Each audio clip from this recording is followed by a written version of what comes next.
Hello and welcome back to the channel. Today, as you can see, we're going to be taking a look at the God Mars GX-40R from Bandai's Soul of Chogokin line.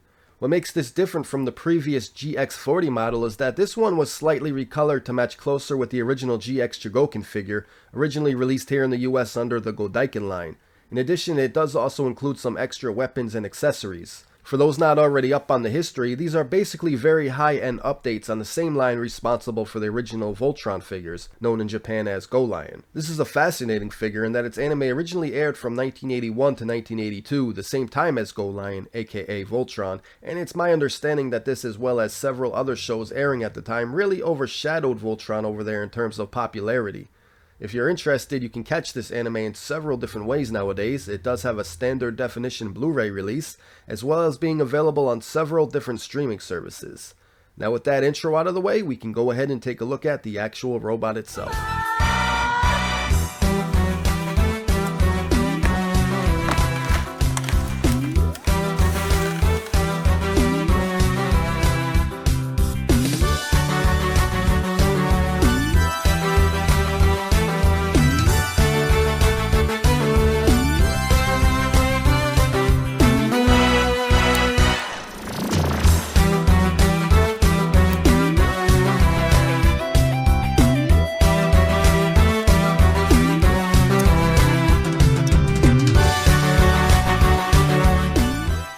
Okay, so now we can take a closer look at the individual figures.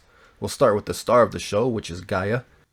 As you can see, he is the smallest of the 6 robots. He's also the main robot piloted by the protagonist of God Mars, Takeru. If you look closely, you can see, I believe, what it's supposed to be Takeru inside piloting him. In spite of his size, he has some good weight on him, including die-cast legs and feet. He's also the most articulated of the 6 robots. His head will go up and down, as well as having full 360 rotation. His shoulders will go up about that far, and they'll also do a 360. His arm will also do a full 360 spin.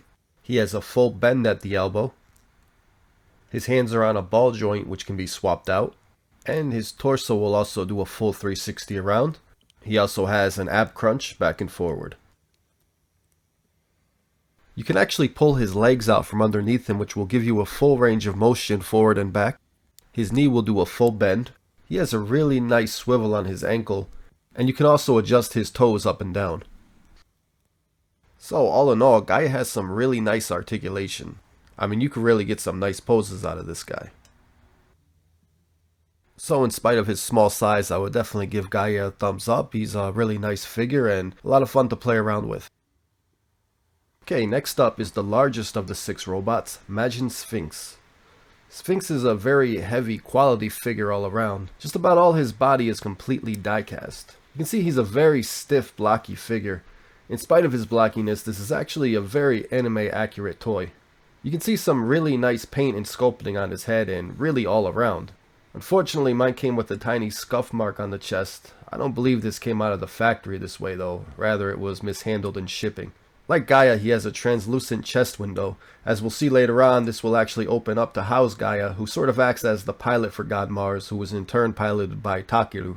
A little lower is a clear plastic piece, which you can see the GM God Mars logo behind. What's cool is that this contains a spring inside, where after you place Gaia within the body, he'll actually push the logo forward, completing the transformation effect. Being that he is the largest of the 6, he's also the least articulated. His head will do a full 360 around, but opposite of Gaia, there is no up and down movement. His arms will do a full 360 around, but his shoulder will go up about 90 degrees before it stops. You can, however, get a full 360 spin from his arm, and his elbow will bend 90 degrees back and forward. Like Gaia, his hands are on a ball joint and can be swapped out with other hands. His legs are actually very stiff. You'll only get a slight bend forward on them, and his feet will do another 360 around. He does also have a knee bend. All in all, Sphinx is a very impressive piece. Being that he's a combiner robot, I don't expect too much articulation from him, but I'm very impressed with the quality and attention to detail spent on this figure. Okay, next up is Majin Uranus, who forms God Mars' left arm. Like the others, he contains some really nice paint and details, and he's just loaded with die-cast from his body down to his legs. He has some really nice weight for his size. I mean, he just has no trouble standing whatsoever. You can see some nice panel lining in his lower chest as well as his legs. Not so much in his back, but it looks fine nonetheless. I really like the effect of this translucent red plastic on his upper chest, as well as the red chrome paint on his belt area. Now onto his articulation. His head will do a full 360 around, as well as move up and down. Unfortunately, his shoulder will only go at a 90-degree angle in all directions, but he does have the same arm swivel as the others, as well as a decent front elbow bend. His hands are also on the same type of ball joint as the others. He has a 360 spin at the waist, but not much range on the legs in any direction. His knees will bend back about that far, and his feet have a nice swivel on them, as well as the ability to move back and forward. So, like the others, Majin Uranus is another nice figure, and I would say his positives far outweigh any flaws. Okay, moving right along onto Majin Titan, who forms God Mars' right arm. Majin Titan is basically the same exact figure as Majin Uranus, just with a different paint job, so no need to go through his articulation or anything. The real differences are in his head and his chest being more blocky compared to Uranus's more round aesthetic. The legs also feature some different sculpting.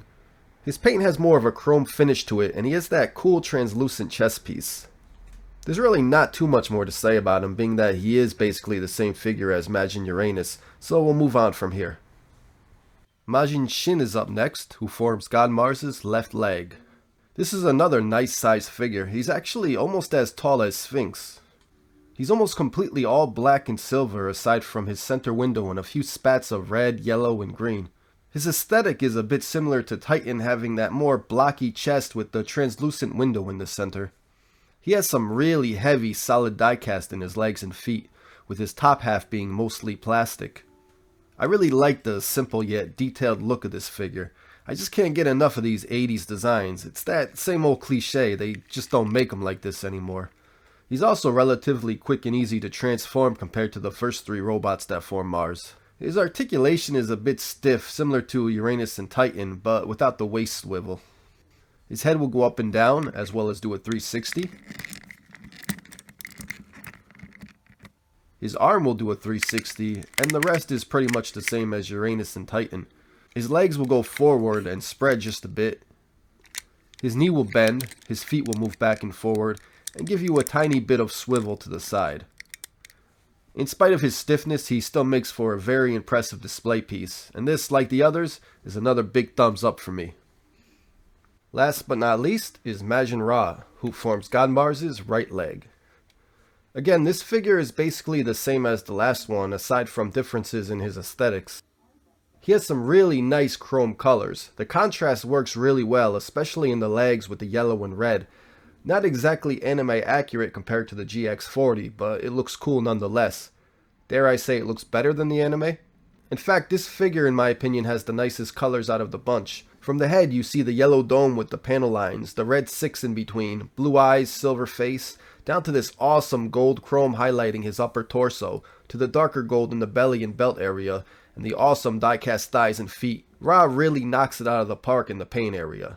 Again, there's really no need to go through his articulation as it's basically the same as Shin. So what do I think of Ra? Again, though a bit fragile and finicky to play with, it's details like this that make this figure worth the price tag.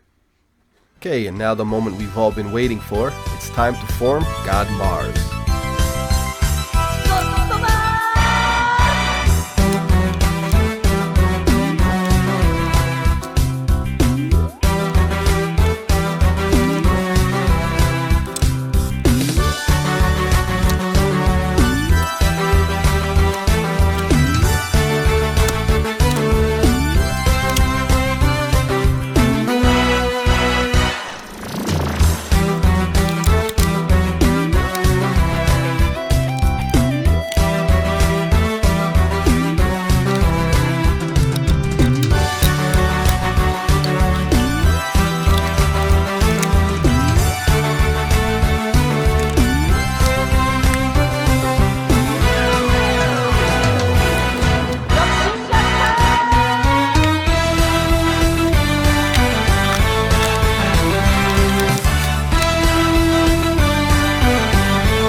Alright, and there he is, God Mars himself. Right off the bat, I want to mention these arms are extremely tight plugged into his body. It's to the point where if you try to force these out, you will absolutely break something, which is unfortunate. I still haven't found a great way of getting them out besides trying to wiggle them free while holding down on Sphinx's shoulder so as not to pull the entire thing out. Again, I want to make clear, if you try to force these out while disassembling him, it will absolutely break. Now, besides that issue, this thing is just absolutely incredible. I mean, you won't believe the weight on this guy. When I say this is not a child's toy, I'm not sure a child would even be able to lift this thing. You can see he's just nicely detailed all around and very close to his anime counterpart. A really cool feature on this is that when you pull up the fin on his head during transformation, it'll actually pull up a face of Gaia behind the blue window. The idea is that Gaia is piloted by Takeru, who also controls the other robots psychically. When forming God Mars, Takeru flies Gaia inside of Sphinx and in turn uses Gaia to pilot God Mars, so he's like a robot within a robot. Maybe a bit of a convoluted idea, but remember, there were tons of these shows throughout the 70s and 80s, so they were probably just making an effort to do something original. As far as his articulation, his head will go up and down as well as having some side-to-side movement. His arms will move up a bit at the sides and do a full 360. He also has an arm swivel. The thumb has some great articulation and the fingers are all on a single joint, allowing you to open and close them.